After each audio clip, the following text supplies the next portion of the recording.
Hello everyone, welcome है आज apex institute की अच्छी क्लास में।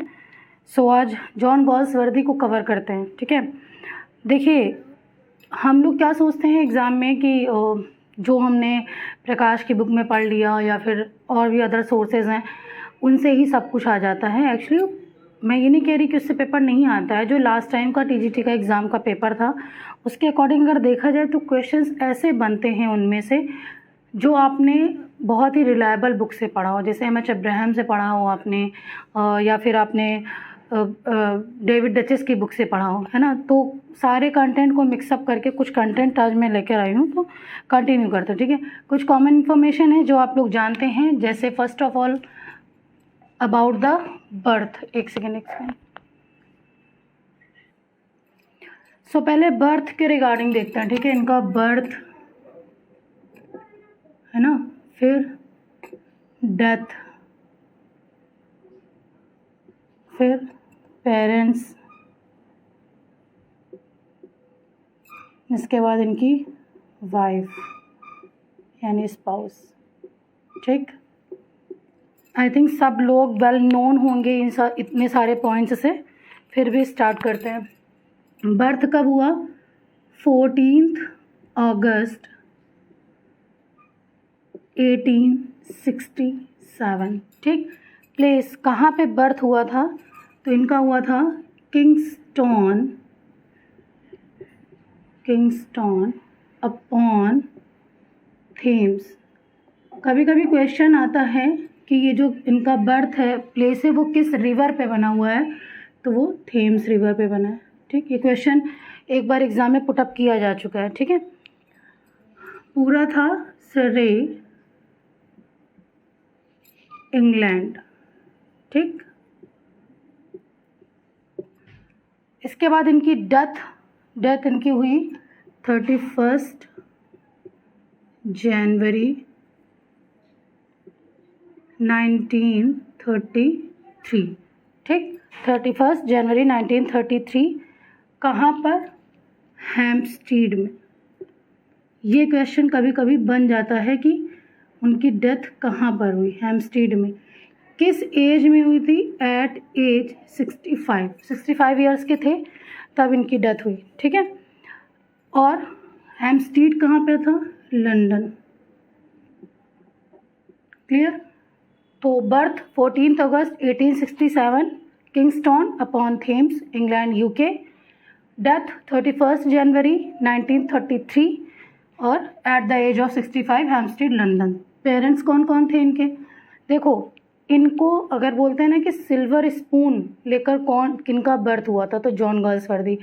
Silver spoon in the sense कि बहुत रिचेस्ट फैमिली थी, काफ़ी रिच लोग थे। इनके जो फादर थे उनका वर्क लॉयर थे, वो वकील थे। ठीक है, तो फादर्स नेम क्या था? John Galsworthy.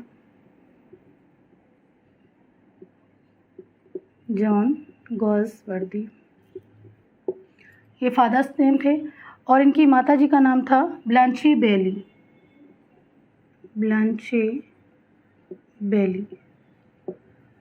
ठीक, ब्लैंचे बेली। इसके बाद इनकी स्पाउस, जो इनकी वाइफ थी, वो एक्चुअली इनकी भाभी लगती थी। जो कज़िन भाई थे उनकी वाइफ थी, नीमा एडा पियर्सन करके। ठीक है, तो इनकी वाइफ का नाम क्या था? एडा नेमेसिस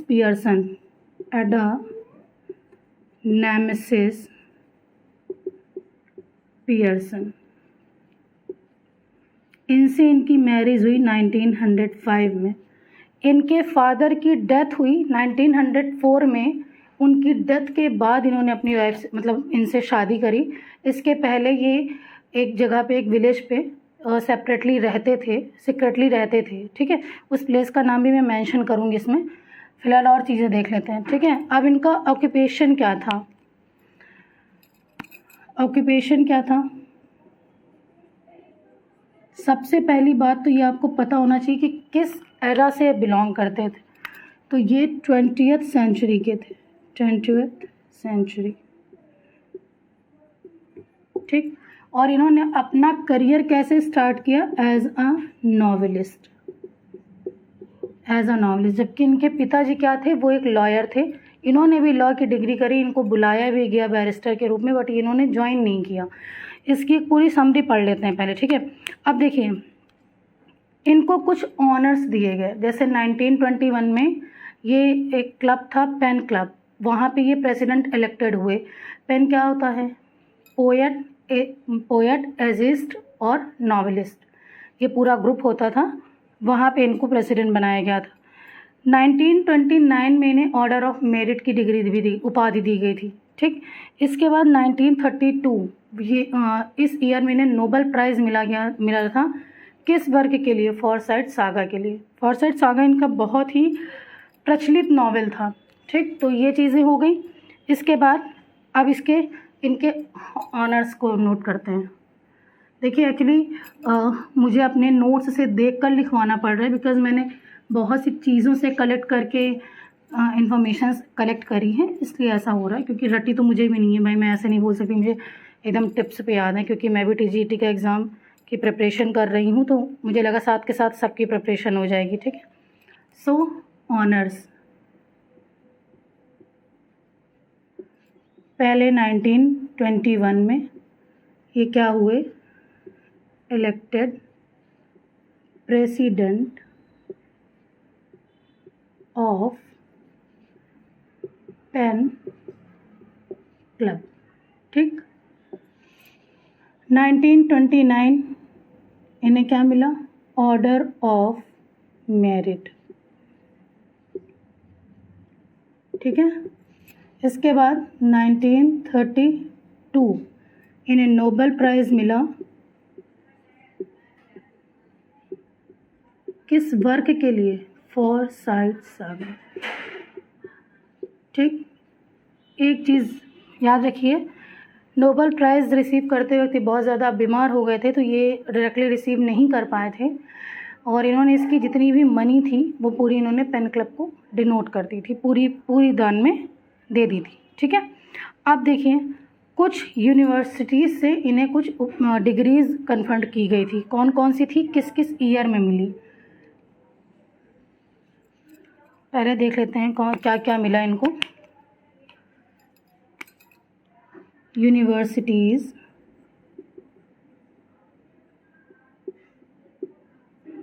कन्फर्ड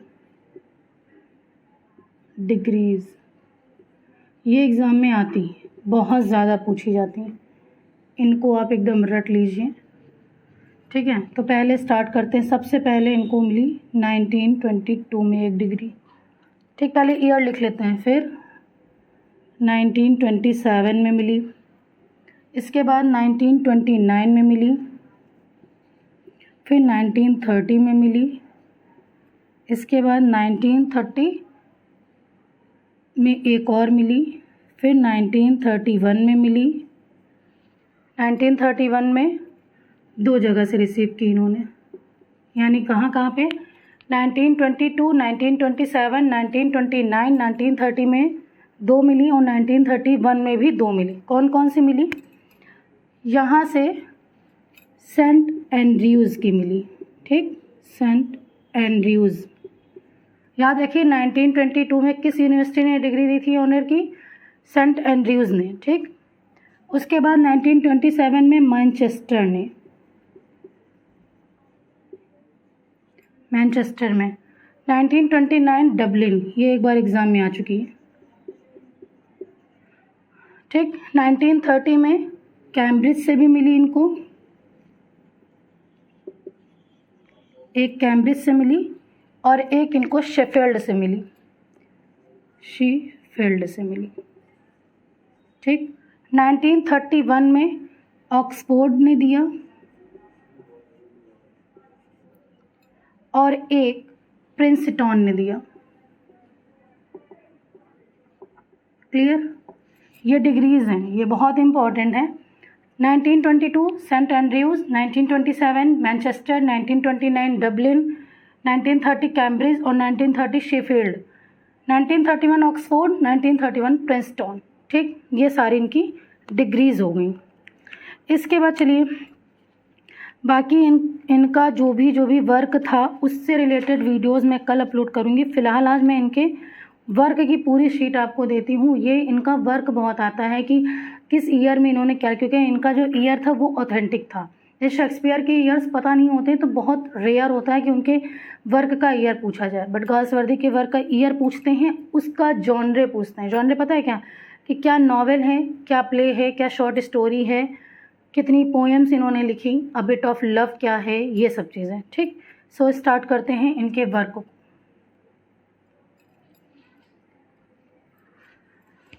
देखिए इन्होंने स्टार्टिंग में, मतलब आप कह सकते हैं कि फैमिली की वजह से इन्होंने अपना एक सेडोनेम नेम रखा था, मतलब अपना नाम डायरेक्टली उन्होंने नहीं शो किया था, जॉन गाल्सवर्दी के नाम से नहीं लिखते थे, ये जॉन सेंट जॉन के नाम से लिखते थे। ठीक, तो सबसे पहले इनके वर्क को देखते हैं, स्टार्ट करते हैं। देखिए 1897 से स्टार्ट, सॉरी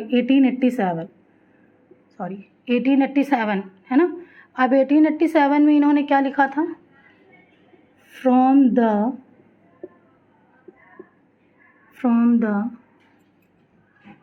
फोर विंड्स,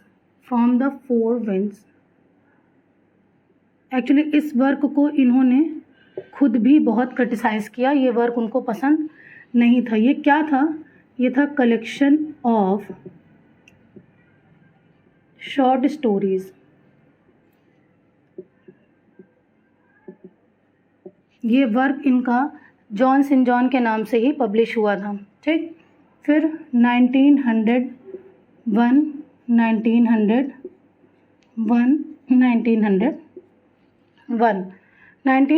में इन्होंने 4 वर्क लिखे जो भी जॉन सेंट जॉन के नाम से ही पब्लिश हुए। क्या क्या था, अ मैन ऑफ डेवॉन,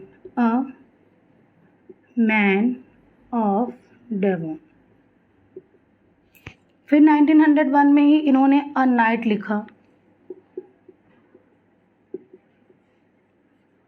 1901 में ही इन्होंने द साइलेंस लिखा, और 1901 में ही इन्होंने solvation of फारसाइट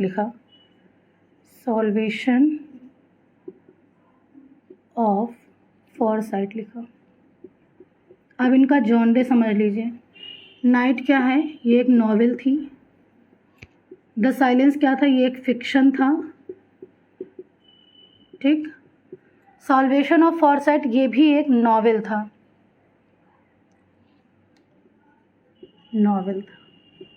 a man of Devon ये भी एक नॉवेल था। ठीक, from the four winds collection of short stories, a man of Devon novel था, अ नाइट नॉवेल थी, द साइलेंस फिक्शन था, सॉल्वेशन ऑफ फॉरसाइट ये भी नॉवेल था। ये सारे वर्क इन्होंने किस नेम से लिखे थे, जॉन सेंट जॉन,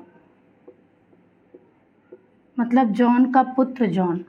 ठीक है, इसका मीन्स भी यही होता है, जॉन का पुत्र जॉन। अब इसके बाद इनके कुछ नॉवेल्स भी इसी नेम से और पब्लिश हुए। नेक्स्ट सेकंड मैं इरेज करती हूँ इसको।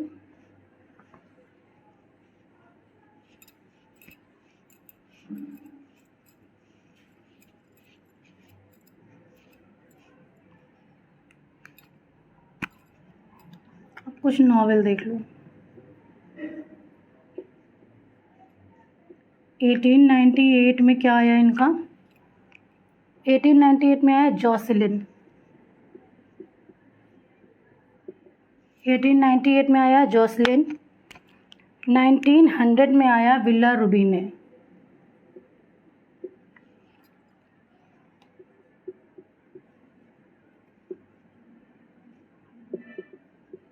विला रूबिन है ना। इसके बाद 1904, अब यहाँ से इन्होंने अपने नेम से लिखा work, John Galsworthy. After the death of his father इन्होंने इस नेम से लिखना स्टार्ट किया। इस नेम से इन्होंने अपना पहला वर्क लिखा, द इजलैंड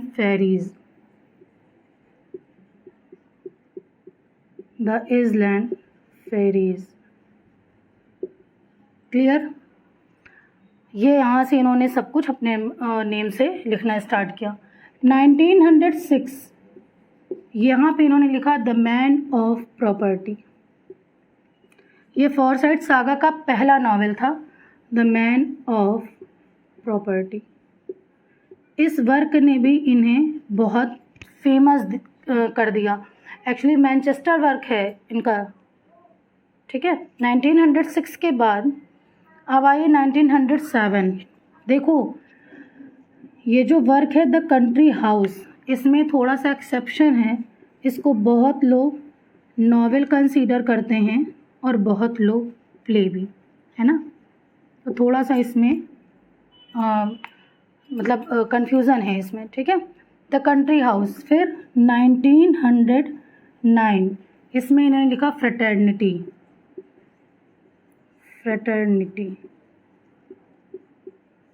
ठीक, ये वर्क था इनका फ्रेटर्निटी 1909। इसके बाद 1911 इसमें इन्होंने लिखा the patrician. The patrician.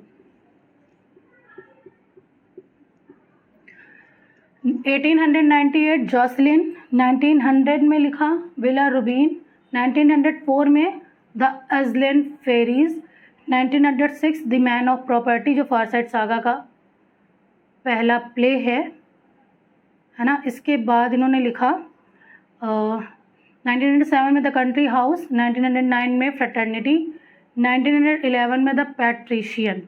Okay, चलिए नेक्स्ट देखते हैं इनका। 1911 के बाद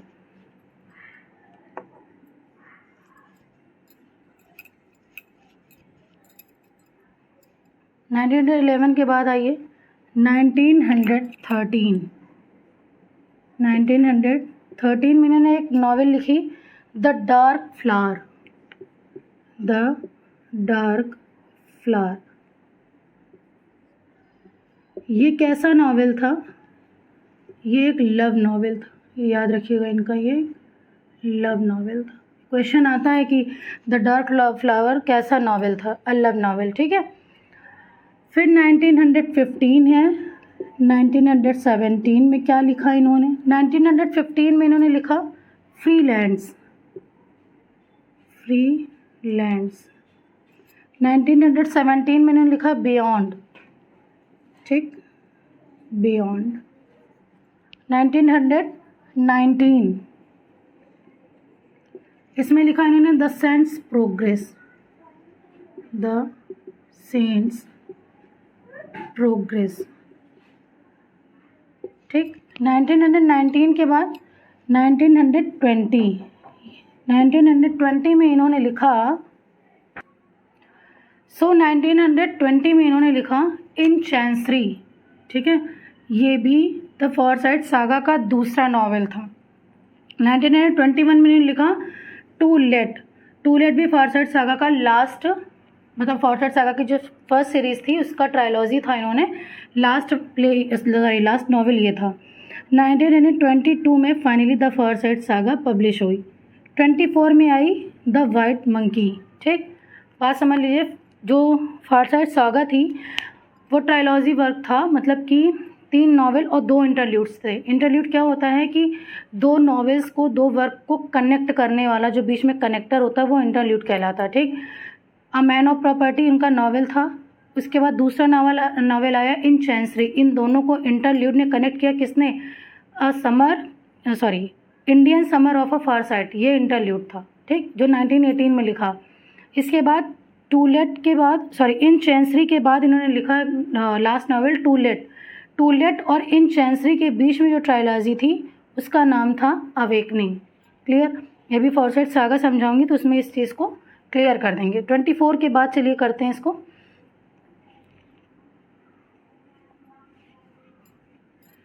1925 में इन्होंने एक वर्क लिखा, 1925 में, उसका नाम था द शो। 1925 में इन्होंने वर्क लिखा द शो।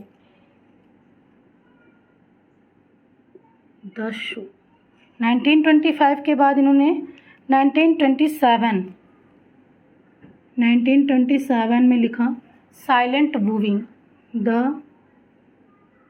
Silent moving. 1927 के बाद 1928 में इन्होंने लिखा the swan song, the swan song. 28 के बाद 1930 में इनका एक नॉवेल आया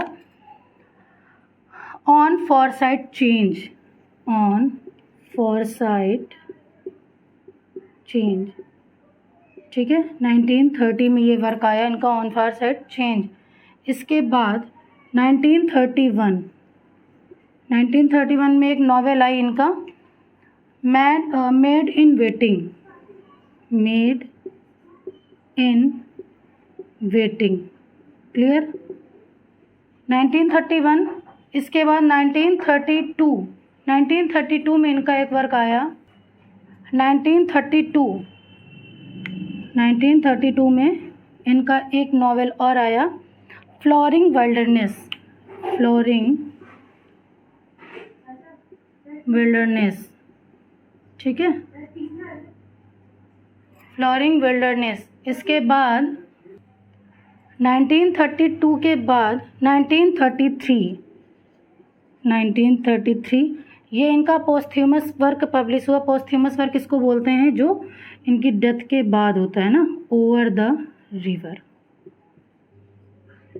ठीक है। बहुत से वर्क अभी हैं और भी पता चलेंगे जो पोस्थ्यूमस पब्लिश हुए। फिलहाल ये नॉवेल्स की सीरीज़ थी। अभी कुछ नॉवेल और हैं जो इसमें इंक्लूड नहीं है, वो एडिशनल है, मतलब वो अदर वर्क में आते हैं, तो वो भी मैं आपको डिस्क्राइब करूँगी। फ़िलहाल आप इतनी चीज़ें पढ़ लीजिए। 25 the show, 27 the silent moving, 28 the swan song, 1930 on Forsyte change, 1931 maid in waiting, 1932 flowering wilderness, 1933 over the river, ठीक है। नॉवेल्स के बाद अब आते हैं कुछ प्लेज, ठीक है, प्लेज ऑफ गर्ल्स वर्दी समझते हैं।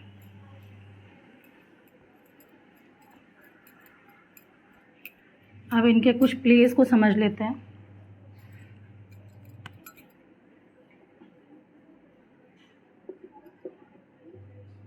पहला प्ले था इनका कौन सा, द सिल्वर बॉक्स। इसने इनको बहुत ज़्यादा नेम फेम अर्न किया इससे इन्होंने। द सिल्वर बॉक्स, बहुत सी बुक्स में सिल्वर बॉक्स का पब्लिशिंग ईयर 1909 दिया है। इवन विलियम जे लॉन्ग में भी दिया है किसी बुक में, वो मिसप्रिंट है, वो स्ट्राइप का पब्लिशिंग ईयर है 1909, ये नहीं है, ठीक। अब देखिए इसके बाद 1907 में द कंट्री हाउस, मैंने ये आपको बताया ये बहुत ज़्यादा एक्सेप्शन वाली चीज़ है। इसको नॉवेल में भी कंसीडर कर लिया गया था और प्ले में भी। द कंट्री हाउस, इसका अगर कहीं जोड़ भाई आपको तोड़ मिले तो मुझे भी बताइएगा ताकि मेरा भी कन्फ्यूज़न दूर हो। 1909 में आया इनका एक वर्क जॉय, 1909 में वर्क आया जॉय, और 1909 में ही आया स्ट्राइफ। इन सारे वर्क का भी आपको पता होना चाहिए कि किस चीज़ पे बेस्ड थे। जैसे स्ट्राइफ क्या था, लेबर डिस्प्यूट था, है ना, ये चीज़ें। सिल्वर बॉक्स में क्या था, सिल्वर बॉक्स में था कि मतलब कैसे लोअर क्लास और अपर क्लास के अकॉर्डिंग लॉ भी बदल जाता है ना, किसको पनिश मिलनी चाहिए थी और किसको मिल गई। 1910 इसमें आया इनका एक वर्क जस्टिस, बहुत अच्छा प्ले है ये, जब आप पढ़ेंगे ये बहुत अच्छा प्ले है, ठीक है। 1911 में एक वर्क इनका आया the little dream, the little dream. ये शायद 1 एक्ट प्ले है, एकदम मैं कंफ्यूज हूँ इस पर। नहीं, हाँ ये 1 एक्ट नहीं, the little man 1 act play है। 1911 के बाद 1912 इसमें एक वर्क आया इनका द पिजन, ये प्ले हैं इनके, ठीक है। 1912 में ही एक वर्क और आया द एल्डेस्ट सन,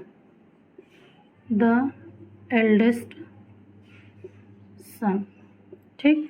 1912 के बाद 1913 में आया इनका वर्क फ्यूजिटिव,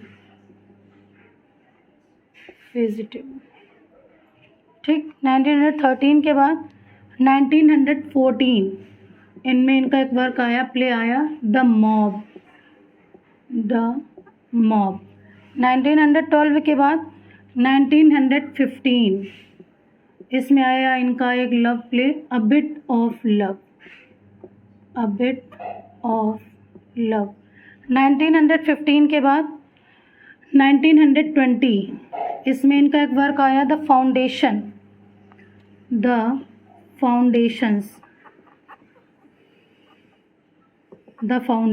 1920 में आया। फिर 1920 में एक और वर्क आया, द स्किन गेम।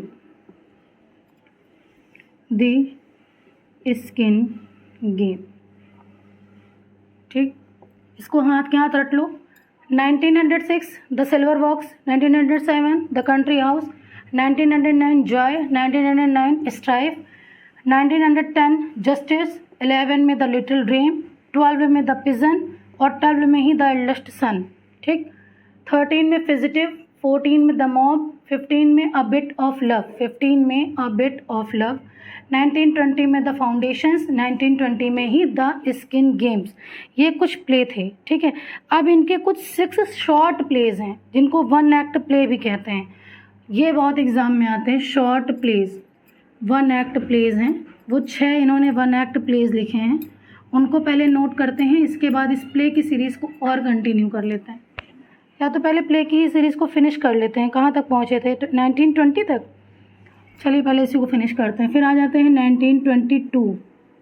1922 में इन्होंने एक प्ले लिखा, विंडोज़।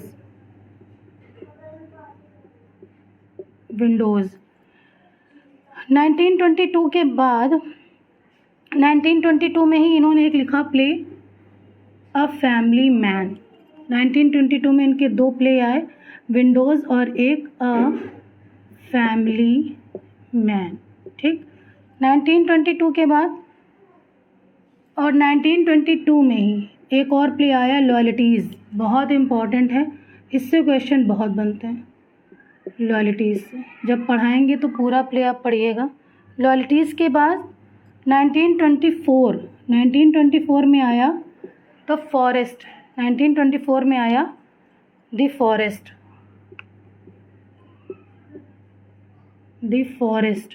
1924। इसके बाद आया 1926 में एस्केप। 1926 में आया एस्केप। ये भी एक अच्छा प्ले है इनका। वैसे इनके प्ले नॉवेल सब बहुत ज़्यादा अच्छे थे भाई, मुझे बहुत अच्छे लगे। 1929 में एक प्ले आया इनका, एग्जाइल्ड। ठीक, एग्जाइल्ड के बाद EXILED। एग्जाइल्ड के बाद 1929 इसी में इनका आया द रूफ। ठीक, द रूफ के बाद 1935 ये प्ले इनका पोस्थ्यूमस पब्लिश हुआ, द विंटर गार्डन। ठीक, 22 Windows, 22 a family man, 22 loyalties. ऐसे याद कर लीजिए, विंडोज़ में फैमिली मैन खड़ा था जो बहुत लॉयल था और सब 22 में आ गए, याद हो जाएगा। 22 में विंडोज़ में फैमिली मैन खड़ा था जो बहुत लॉयल था।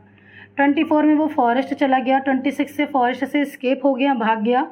29 में उसको एग्जाइल कर दिया गया। फिर 29 में वो एग्जाइल होने के बाद छत पे चला गया, छत में वो गया 35 में विंटर गार्डन, ठंड के गार्डन में। ये याद करने का एक तरीका है। बाकी मुझे लगता है अगर आप सीक्वेंस में डेली इन ईयर्स को और प्लेस को लेके बैठोगे तो वो ज़्यादा अच्छे से याद हो जाते हैं। ठीक है, अब इनके 6 शॉर्ट प्लेज लिख लो, 6 शॉर्ट प्लेज। ये जो 6 शॉर्ट प्लेज थे एक्चुअली ये 1 एक्ट प्लेज थे। 1 एक्ट प्लेज ये कौन कौन से थे? 1 एक्ट प्लेज इनके थे, the first and the last,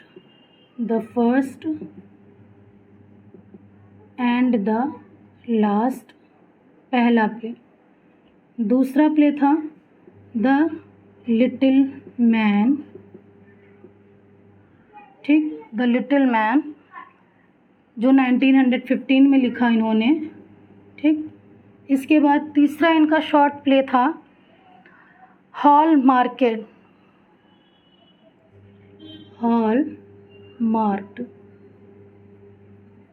hallmark एक सैट्रिकल इनका वर्क था, ठीक है, सैट्रिक टाइप था। नेक्स्ट था डिफीट, ये एक इनका टीनी ड्रामा था, टीनी ड्रामा भी इसको कहते हैं। अच्छा, शॉर्ट प्लेस के अलावा इसको टीनी ड्रामा में भी कंसीडर किया गया है। इसके बाद एक इनका वर्क था द सन, ये जो द सन था इसको अ सीन प्ले भी कहते हैं, इसमें सिर्फ एक सीन में ही पूरा प्ले फिनिश हो गया। लास्ट था पंच एंड गो, ये एक लिटिल कॉमेडी थी जो कि 1935 में पब्लिश हुई, पोस्थ्यूमस थी, ठीक। 6 शॉर्ट प्लेस कौन कौन से थे? The first and the last, the little man, hallmark, defeat जो टीनी ड्रामा था, द सन ये एक सीन का प्ले था, पंच एंड गो ये एक लिटिल कॉमेडी थी जो 1935 में पब्लिश हुई, ठीक है। तो प्लेज हो गए, 6 शॉर्ट प्लेज भी हो गए और नॉवेल्स भी हो गए। चलिए अब इनके कुछ पोएम्स देख लेते हैं। देखिए नियर अबाउट इन्होंने अगर पोएम लिखी है तो 100 पोएम्स लगभग लिखी। अब उनका डिस्क्रिप्शन तो एक साथ नहीं दिया जा सकता है, जो भी उसमें इम्पोर्टेंस थी उनका ईयर मैंने इंक्लूड किया है, तो उसको एक बार आप देख लीजिए, ठीक है। कौन कौन सी इसमें पोएम इंक्लूड थी वो देख लीजिए। अब उनके कुछ पोएम्स का कलेक्शन था।